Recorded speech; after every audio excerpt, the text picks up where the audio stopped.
Hello nieces, hello nephews, it's your Uncle Charles here and welcome back to my YouTube channel where we do unbiased price action analysis. And guys, look at here. Uncle had that yellow trend line connected from February 2nd to February 14th.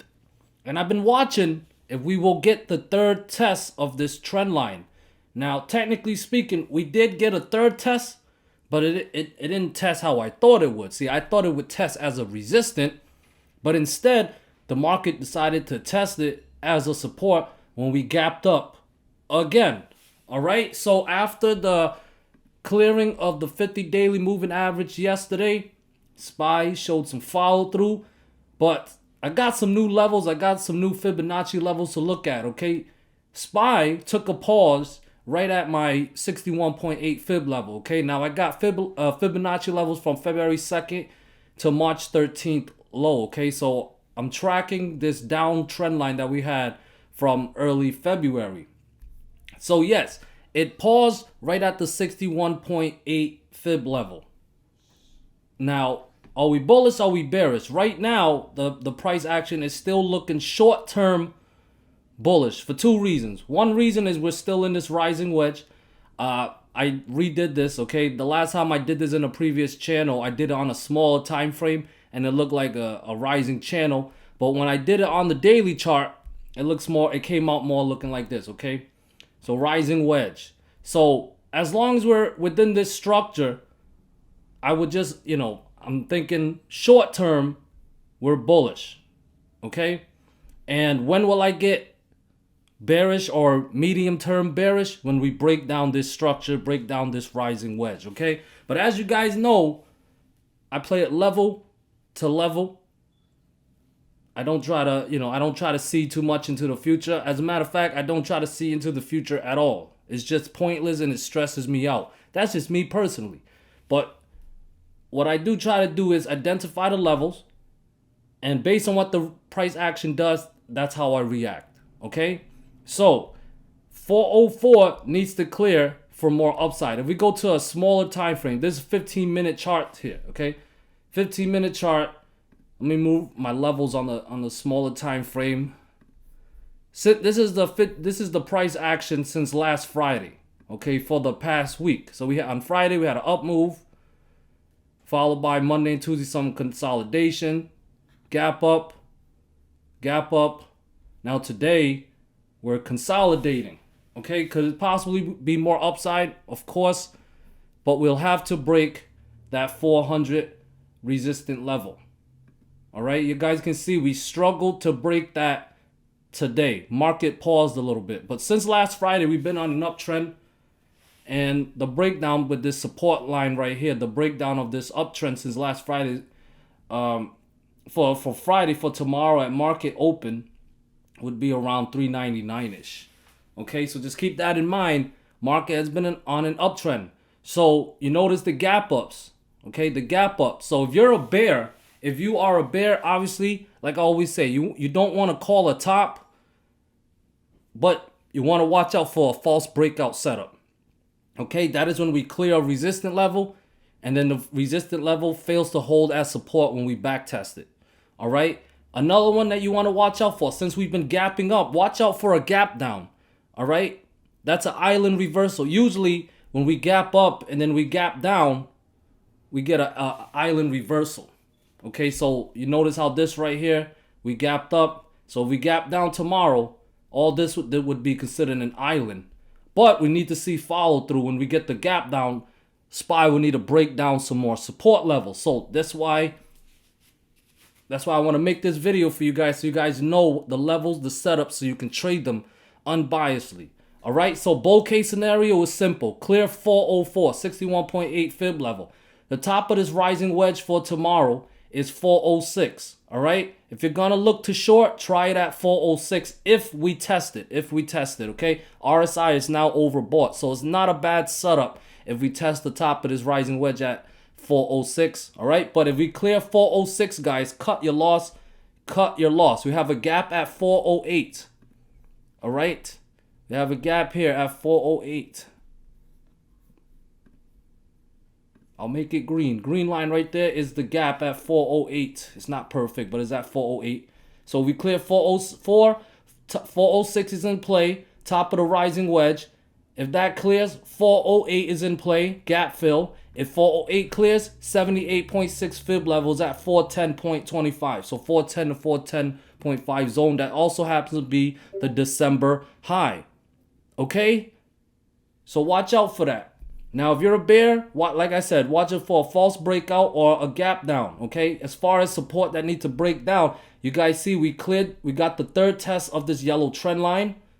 Got the third test. So the market recognizes it. It's a legit trend line because it has at least 3 tests. So if we break it down, that's at 402. Break down 402. 50 daily moving average is at 440.4 or 400.7. I don't know why I said 440. Is at 400.7. If that fails, 399.5 is the 50% fib level. That will be a target. Okay, if that fails, then maybe we go test the support of the rising wedge, which is at 398. Okay? So bear case scenario starts with the loss of 402. Now, if you short 402, and then we start breaking down multiple support levels, I would swing the runners, especially if we break below 390. If we break down this rising wedge for tomorrow, breakdowns, like I said, is at 398. I would swing puts if we break down 398. All right, we also have a gap at 395.7 and a fib level at 395. So below 395 would put the 200 daily moving average at 392.4 back in play. And if that fails, 389.5, 23.6 fib level is back in play. Okay, so let's keep this simple, guys. Clear 404, that's bullish. Break down 402, that's bearish. 404 to 402, that's chop. All right, if we gap up tomorrow, just identify the immediate support and resistance levels that I gave you. Okay, if we gap up above 406, 406 is then support. 408 is then resistant. You watch what the price action wants to do, whether it's going to break out or break down. All right, and so on. 410 is above that, and then 412, and then 415 is above that. Okay, let's move on to triple Q. Showed some follow through as well after clearing 311. Went as high as 316.32 today. Now there is support based on a previous pivot high here on February 2nd. There's support at 313.6 to 314 zone, with 311 below that. Okay, bulls need to defend 311. Otherwise, Wednesday's breakout would be canceled. All right. So as long as above 311 and 313.6, 317.2 is a target. Okay, 78.6 fib level. All right. Watch reaction there because the market is getting overbought. If we reject there, watch for the breakdown of 313.6 to look for shorts, or breakdown of 311 to look for shorts. If we're gonna see more upside, I doubt it. We might chop a little bit because it's getting toppy. But if we do get more upside, 317.2 must clear because there is a gap, guys, at 322.8ish with 326.5 above that. All right, so let's keep this simple. Don't look to short until we break down support 313.6 and especially 311. All right, there is a gap at 308. Let's see if we fill that. Break down 311. Can we go fill the gap at 308? Maybe. We shall see. If 308 fails, 304.7 and 303.8 are in play. IWM. Now, IWM is interesting because it's looking kind of bearish here. Okay, IWM it tends to lead the way sometimes, but it's looking bearish. You see my blue trend line, one test here on March 14th, one test here on March 21st. Today we got the third test. Could market makers push IWM lower tomorrow now that we got this third test? 174.3, all right, is support.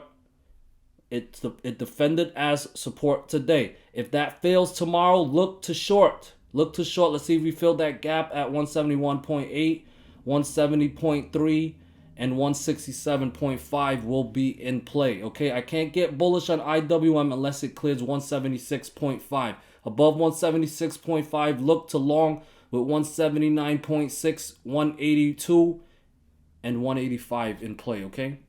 Now here's Apple. After clearing that critical fib level at 160.5, it showed follow through, okay? So there's support at 162 and there's support at 160.5. Do not short until we lose support level, especially 160.5. If we lose 160.5, definitely look to short. Let's see if we fill the gap at 158 and test 156.3 again.